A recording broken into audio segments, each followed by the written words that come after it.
مجھے نا اپنے بیٹے کے بارے میں پوچھنا. اس کا نام عادل ہے. عادل. کتنی عمر ہے عادل کی؟ عادل کی 22 سے 23 سال کے قریب ہے. اور عادل کے والد کا کیا نام ہے آمنہ؟ غلام حسین. غلام حسین. ٹھیک. اب بتاؤ. میرا نام عمرانہ ہے. عمرانہ. ٹھیک. اوکے. عادل کی جاب کا نہیں کوئی مسئلہ بن رہا. میں نے باہر کے لیے بھی 2 دفعہ اپلائی کیا, ابھی تک باہر کا بھی نہیں اس کا ہو رہا. عادل کی کتنی تعلیم ہے بیٹا؟ اس نے 3rd ایئر کیا, لیکن اس میں 1 کم پارٹ ہے. تو وہ باہر کہاں جانا چاہ رہا ہے اس تعلیم کے ساتھ؟ پہلے تو وہ UK جانا چاہ رہا تھا, لیکن اب مڈل ایسٹ میں یہ کوشش کیا, لیکن میری پیاری بہن, فرض کرو UK چلا جائے گا تو کرے گا کیا جا کے وہاں پہ؟ مجھے نہیں پتا. مطلب کیریئر یہ تو نہیں ہے نا کہ میں نے UK جانا ہے, یہ کیریئر تو نہیں ہو سکتا نا. جا کے کرنا کیا ہے, پلان کیا ہے؟ پلان تو وہ کہتا ہے جو بھی کام ملے گا میں کر لوں. واہ واہ واہ. وہاں اترے گا تو وہاں پہ پارلیمنٹ بیٹھی ہوگی سڑک پہ, ہائے میرا بیٹا پاکستان سے آ گیا, میرے چندہ تو ہمارا یہاں یہ کا. کیسی باتیں کرتے ہو؟ جب پلان ہی نہیں ہے کوئی تو میری بہن تو خود بتا, نہ تعلیم ہے نہ پلان ہے, کرنا کیا بچے نے, مجھے یہ بتاؤ. ویسے وہ کمپیوٹر کے کام کرتا رہا, پہلے وہ کال سینٹر میں کام کرتا رہا تھا, پھر اس نے اور بھی کمپیوٹر سے یہ دوسرے اسکلز سیکھنے کی کوشش کیا, وہ بھی کرتا رہا ہے.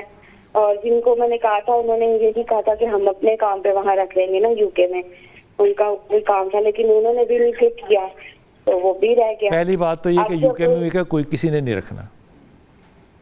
ایک بات, اگر یہ ڈرائیونگ سیکھ لے ہیوی کار کی یا گاڑی کی, لائسنس لے لے انٹرنیشنل, تو مڈل ایسٹ میں کام اس کا چل سکتا ہے. ٹھیک ہے بس.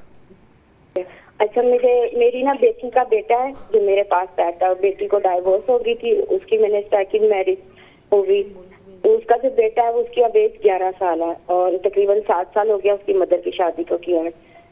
اس کو پہلے بچے کو میں نے حفظ میں ڈالا ہوا تھا, لیکن وہ مینٹلی اتنا ڈسٹرب ہے اسی وجہ سے کہ میری مدر میرے پاس کیوں نہیں. بہن, آپ نے بیٹی کی شادی کی اور اپنے بیٹے کو ساتھ لے کے نہیں گئی؟ نہیں, وہ لوگ رکھنے کے لیے تیار ہی نہیں تھے. اور ماں نے بیٹا چھوڑ دیا؟ مجبوراً ہماری وجہ سے اس کو کرنا پڑا. واو. اس کے والد صاحب بہت ڈسٹرب ہو گئے تھے, وہ بہت روتے تھے کہ میں نے اپنی بیٹی کی شادی کرنی. تو آپ نے بیٹا واپس باپ کو کیوں نہیں دیا؟ وہ نہیں لیتا, اس نے تو 9 ماہ کا جب تھا تب سے ڈائیورس دے کے چھوڑ دیا. اوکے, تو اب آپ کا کیا مسئلہ ہے کہ بیٹا 11 سال کا ہے, اب کیا پرابلم ہے؟ نام کیا بیٹے کا؟ پڑھتا نہیں ہے وہ, اس کا نام آریز. دیکھو, پہلی بات تو یہ کہ یہ ایک اچھا خاصا یتیم بچہ ہے. جی ایسا ہی ہے نا؟ ذہنی یتیم میں کہہ رہا ہوں. بچہ ڈسٹربڈ ہے نا, بہت زیادہ ڈسٹرب ہے, اور ٹراما میں ہے, نہ ماں ساتھ نہ باپ ساتھ, ماں اپنا شادی کر کے آگے, بیٹا اس پہ اوپر آپ نے ڈال دیا اس کو ایسی جگہ جہاں وہ جانے نہیں چاہتا تھا. اب مجھے بتاؤ بیٹا بیچارہ کہاں جائے؟ وہ کسی بھی جگہ پہ نہیں اب جانا چاہتا, اس نے اپنا مائنڈ بنا لیا. اس کو اپنے مائنڈ پہ چلنے دو. یہ کر سکتی ہیں آپ؟ میں اس کو کیا کرنے دوں, میں یہی آپ سے وہ کہنا میں نے فٹ بالر بننا ہے, اسے کو بن جا کے فٹ بالر. کرکٹ کھیلنا اسے کو تو جا کرکٹ کھیل, یہ تیرا یونیفارم ہے, جو تیرا دل چاہتا ہے کر. اس کو کانفیڈنس دو, وہ ٹوٹا ہوا بچہ ہے, ہر طرح سے ٹوٹا ہوا ہے. اس کے اوپر میں اس کو سب کچھ دینے کی کوشش کرتی ہوں, لیکن مجھے کچھ سمجھ نہیں اب آتا. کنیکٹیوٹی, شفقت, ماں بھی نہیں ہے باپ بھی نہیں ہے, نانوں نے اس کو ماں کا اور باپ کا پیار دینا ہے, شفقت دینی ہے. یہ دینا چاہتی ہو نا تم؟ جی جی ضرور. بس یہ دینا تم نے, اور بچے کو کسی طرح سے کوئی زبردستی نہیں کرنی, وہ کر لے گا کام اچھا انشاءاللہ تعالیٰ. طارق بھائی کوئی مشورہ دیجیے گا.